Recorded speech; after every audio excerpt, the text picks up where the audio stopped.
Bruno Fernandes will get Ruben Amorim sacked. Yes, people, you heard it here first. KGX to the ZTV.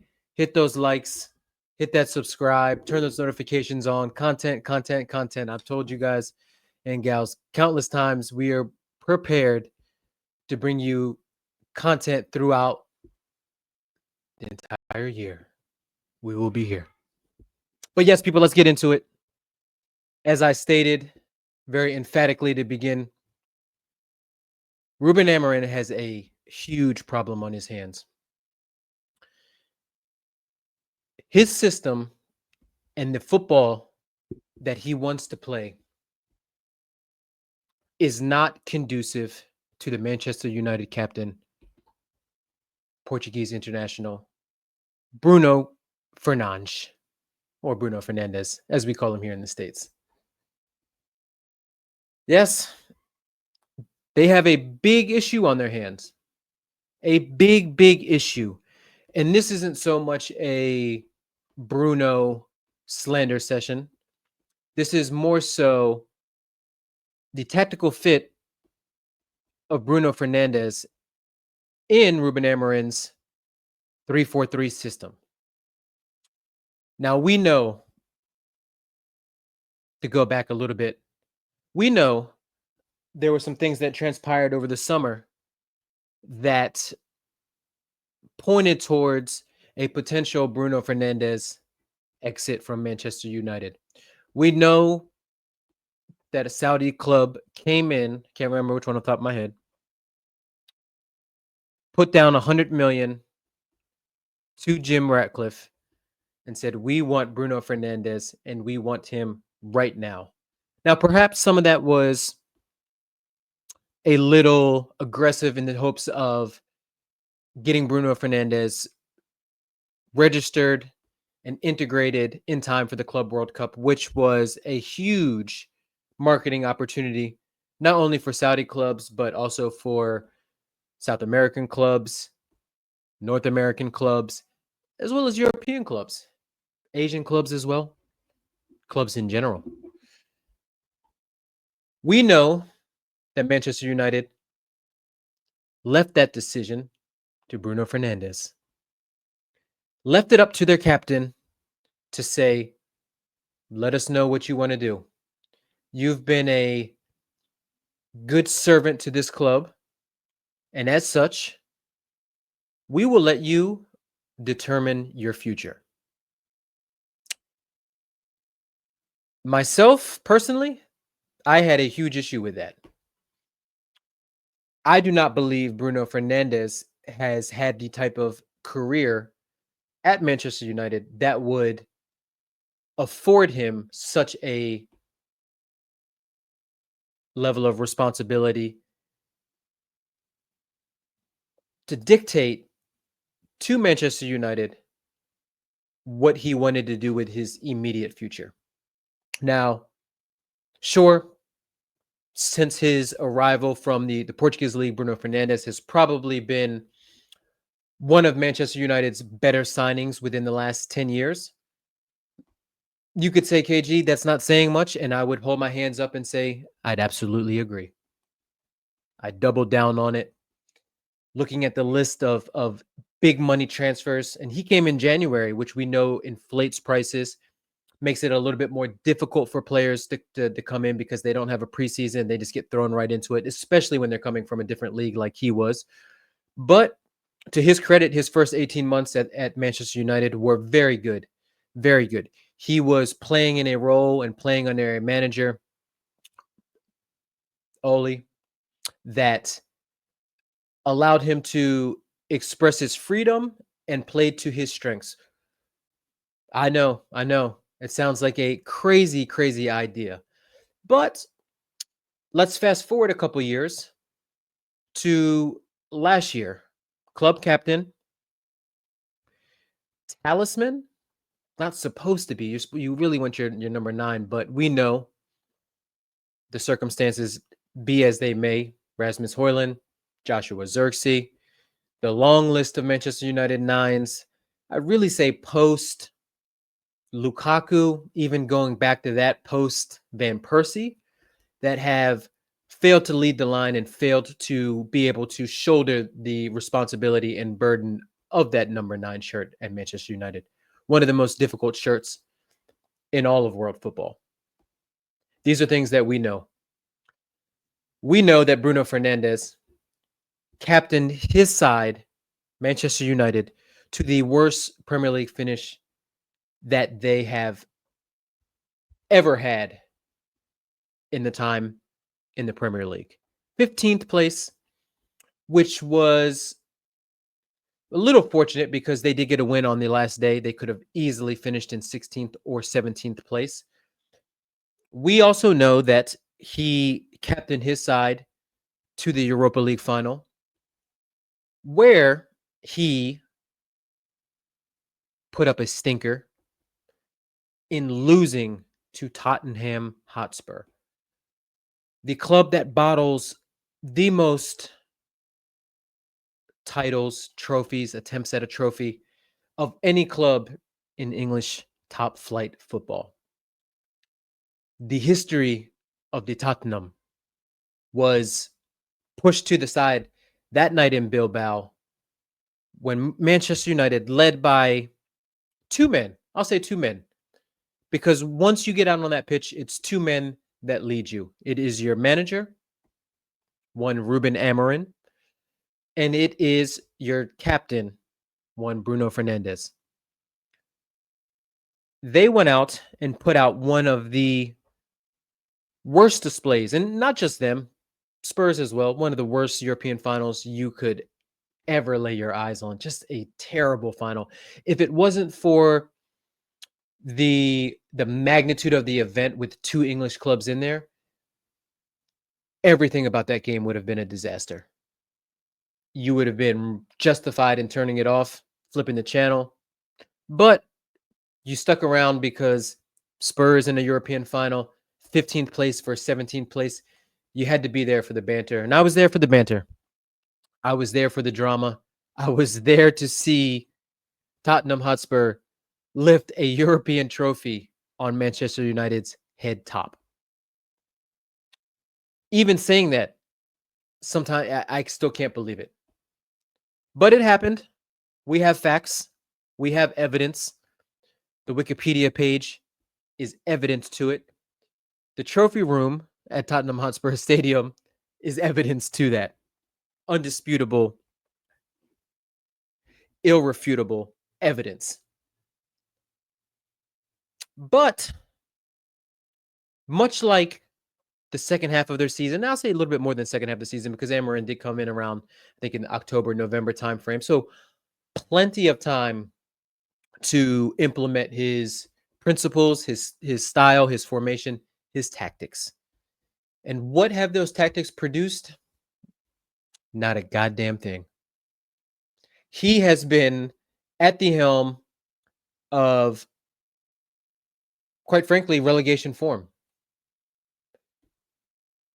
More games managed than points. 29 games managed, 28 points. And a lot of that is down to his selection of players, the system that he plays, the style in which he implements that system, and so forth. There's some other mitigating factors. Players aren't up to the usual quality, but that's not a 15th place squad. That's not a squad that should be losing to a 17th place Tottenham Hotspur with a dead man walking in Ange Postecoglou. 3-4-3. Chelsea fans, we know thee well. We remember Antonio Conte leading us to the 16-17 Premier League. 3 games into the season, battered versus Arsenal, switched it up, went to 3-4-3, and the rest was history. First Premier League side to win 30 matches, incredible goal difference, pretty much had the league wrapped up April-ish. We know that system can work in this league. It can work in Europe. It can work internationally. It is tried and proved. So it's not a system issue. It is a tactics and an implementation system. And one, if not the main reason, especially in 2025-26 season, that this system is letting him down is Bruno Fernandes. Now, this isn't to say that Bruno is a bad player. He's a uh, GNA merchant. He is a Portuguese international. Bruno is a good player. The problem, Bruno does not have a role in this particular system. This system does not get the strengths out of Bruno. Do you, on the flip side, do you want a system that solely plays to Bruno's strengths? I don't think Bruno Fernandes is the type of player that you should build a team around. I think he is a complementary piece that can provide you with creativity, that can provide you with work rate, and all the other things that Bruno Fernandes excels at. Because there are some things that Bruno is very good at. He's a very good long passer. He's a very good chance creator. He can pop up with a goal. He's a good ball striker. He generally works hard for the team. Like I said before, Bruno is not a bad player. But in a 3-4-3, he is a bad player because he is not better than any of the 10s that they brought in. Matthias Cunha from Wolves, Brian Mbeumo from Brentford. He is not a double pivot. So if you play him as a central midfielder, you will see things like you saw on the weekend with Fulham. You will see him not track his runner, leave his runner, Emil Smith Rowe in this particular instance, free for a fairly easy tap-in, equalizer, put his team under pressure, miss penalty aside and things like that. That's a little bit different. You know, we can get onto that if we want. It happens. But Bruno Fernandes in a double pivot with Casemiro next to him, with Ugarte next to him, with Kobe Manu next to him, is a recipe for Ruben Amorim to get sacked. And if Ruben Amorim does not quickly realize this, he will not be manager of Manchester United for much longer. It's quite simple. There's no ifs, ands, maybes, or buts.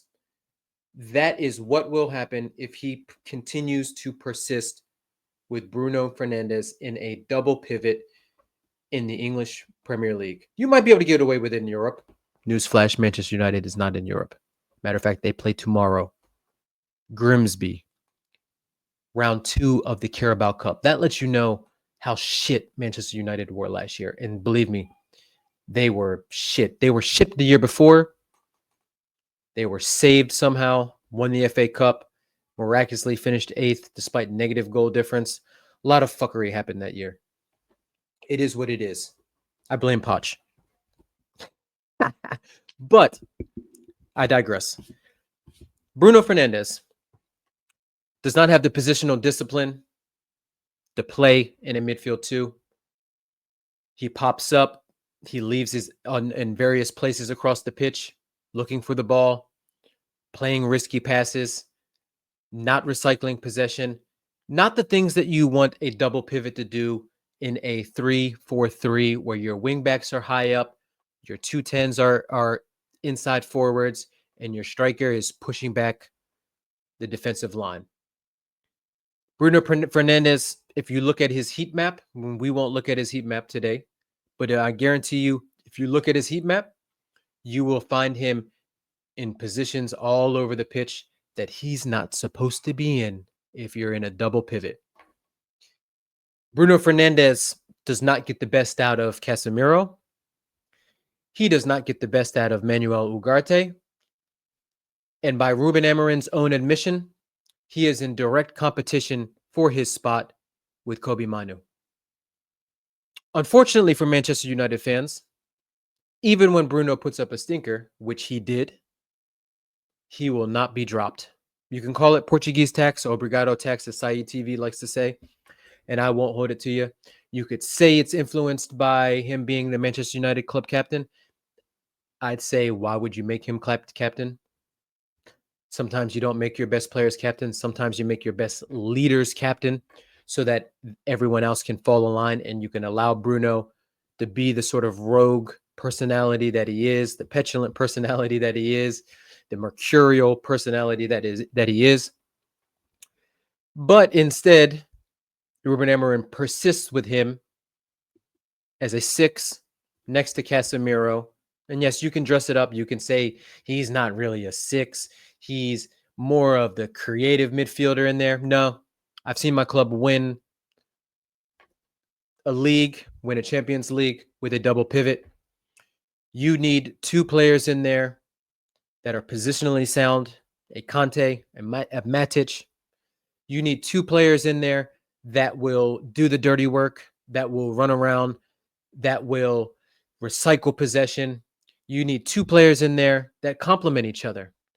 When Conte would venture forward or venture out of position, as Conte sometimes liked to do or was prone to do because he was a aggressive ball winner, you had Nemanja Matic sitting there, collecting everything, picking the ball up off the back line, keeping it tidy, keeping it flowing, keeping it moving.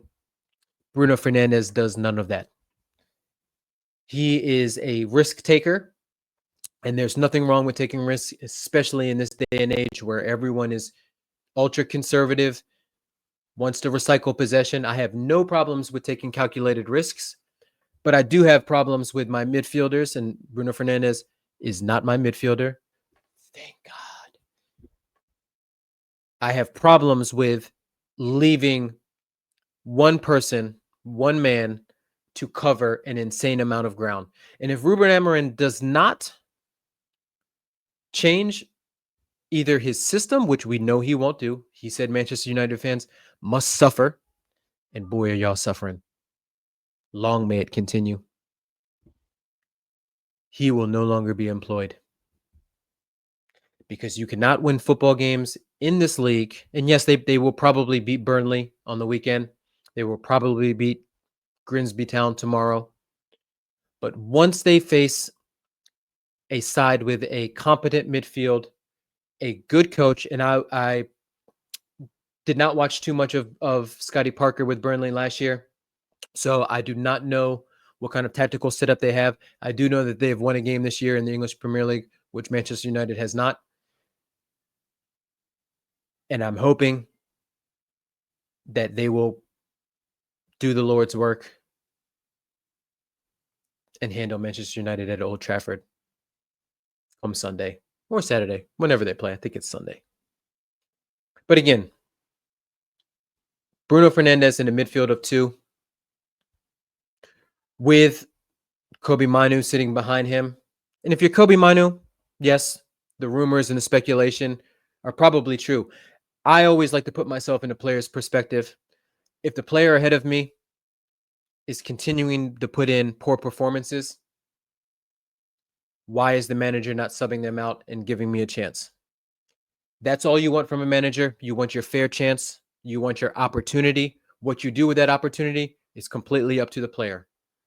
But if you neglect to give them that opportunity, and Ruben Amorim is neglecting to give Kobe Minu that opportunity, you're going to get comments and you're going to get speculation and you're going to get rumors like we have seen the last few days on Twitter, the last few days in the media with Kobe Minu mulling his future. And look, I don't blame the kid. People say, yes, his success came too fast. He wasn't ready for it. Bullshit. Bullshit. If you are ready, and Kobe Manu was ready, as evidenced by his play in countless matches, you can count international tournaments in there as well for England in the Euros. You can count the FA Cup final against Man City, where he was excellent. You could count the second half of that season, where he was excellent, burst onto the scene, that ultimately saw him get a call up to the English national team. Kobe Manu is ready.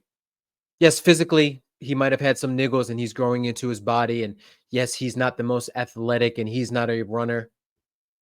But when Bruno Fernandes is playing like that, and you have a guy like Kobe Manu on the bench, and you know and you've seen that guy produce goals, produce moments of magic, to not give him a chance is criminal. And if I was Kobe Manu, I would be having serious conversations with my family and my agents right now and say, look, the longer Manchester United persists with this guy, the more I'm going to think about leaving. And he's got a tough decision to make because, yes, Manchester United is his home. It is the only club that he has known at the professional level. So I would not be surprised if reports come out, and we've heard Ineos in the summer. We've heard the rumblings from Barada about Kobe Minu potentially being up for sale. It's a lot of talk. And sometimes where there's smoke, there's fire. And Manchester United right now, it's starting to heat up. It is starting to heat up. So, look, it's simple. If another offer comes in for Bruno Fernandes, Manchester United might have to look past some of the commercial revenue, the favoritism, the songs from the Stretford End, and make the best decision for Manchester United Football Club. And in my opinion, that decision is to move on from Bruno Fernandes. Cash in, get yourself an athletic midfielder, a Baliba, an Adam Wharton, a Kone, someone that can play Ruben Amorim's system. Because if you leave it up to Ruben Amorim and his devices, he will play Bruno Fernandes and they will continue to suffer. Long may it suffer again. That's all, folks.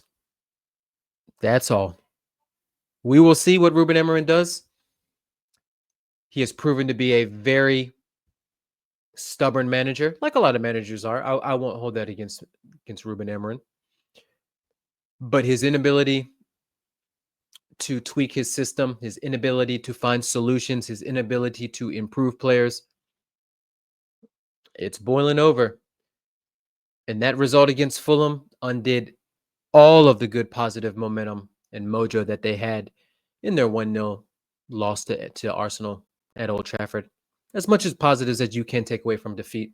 The Manchester United I grew up on, the one that was winning league titles with Sir Alex, the one that was testing my Chelsea Football Club when we were at our peak, would not put up with that.